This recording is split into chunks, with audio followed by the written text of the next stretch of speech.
So, இப்போ நம்ம cultivation எப்படி பண்ணுறோன்னா, ட்ரென்ச் மெத்தட்ல பண்ணுறோம். ட்ரென்ச்சுன்றது நம்ம ஜேசிபி வச்சு லென்த்துக்கு பள்ளம் வெட்டிக்கிறோம். ஒரு 2 அடிக்கு லென்த்துக்கு பள்ளம் பண்ணிடுறோம். அதுக்கப்புறமா அதுக்குள்ள அ இப்போ சின்ன சின்ன பள்ளம் எடுத்து அதில மரம் நடுறோம். நம்ம 8 அடி டிஸ்டன்ஸ் வச்சிருக்கோம். ஒரு பாக்குக்கும் இன்னொரு பாக்குக்கும்.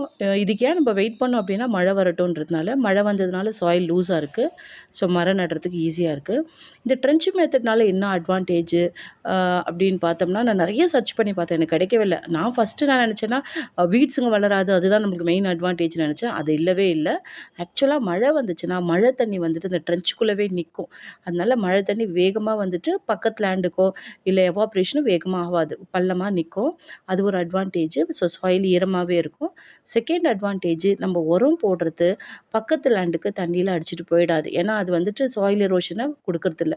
அதனால உள்ளவே உரம் இருக்கும். நான் போட்ட உரம்லாம் அப்படியே தான் இருக்குது. ஸோ, அதுதான் 2 அட்வான்டேஜ். புடிச்சிருந்தா லைக் பண்ணி ஷேர் பண்ணுங்க.